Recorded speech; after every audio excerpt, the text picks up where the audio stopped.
he radiated a quality that people liked and respected, and that was the quality of being a wise old man. That's one of the things that made him a successful president. Abraham Lincoln was born on February 12, 1809.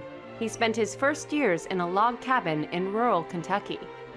His mother's death when he was 9 years old deeply affected him and put more tension on his already strained relationship with his father. He regarded his father as lacking ambition, as lazy, as anti-intellectual. All the things that Lincoln wanted to escape from, he saw in his father. A love of knowledge made Lincoln into an intelligent, well-spoken, and popular young man as he worked a series of odd jobs in New Salem, Illinois. When Lincoln talked, people listened, whether that was around pot-bellied stoves, in storefronts, at courthouses. After a term in the Illinois state legislature, Lincoln decided to teach himself law. He passed the bar in 1837 and moved to Springfield, where he met Mary Todd.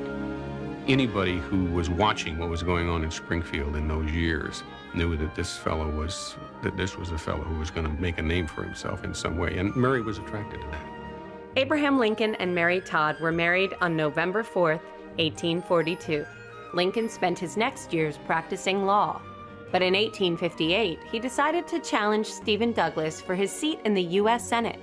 Though Lincoln lost the election, he got the attention of National Republican Party leaders and won the party's nomination for president in 1860. In the national race, he would again face Stephen Douglas. Stephen Douglas is saying that democracy is compatible with slavery.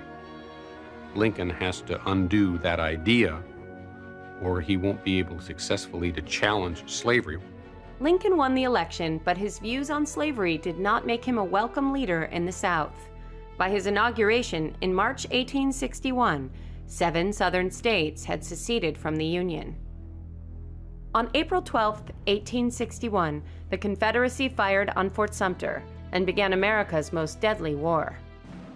At first, Lincoln made the war about maintaining the Union so as not to offend the loyal slave states. But eventually, he shifted the cause to abolishing slavery, and on January 1st, 1863, Abraham Lincoln issued the Emancipation Proclamation. Slavery was over.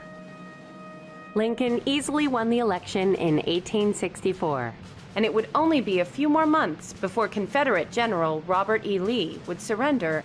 With the war over, Lincoln could look forward to better times. Reconstruction had already begun, but there were those that didn't readily accept the outcome of the war. John Wilkes Booth believed that Abraham Lincoln was truly an evil man, and Booth believed that by killing him, he would be doing a service to both his nation and to his race. On April 14, 1865, John Wilkes Booth shot the president at Ford's Theater in Washington, D.C.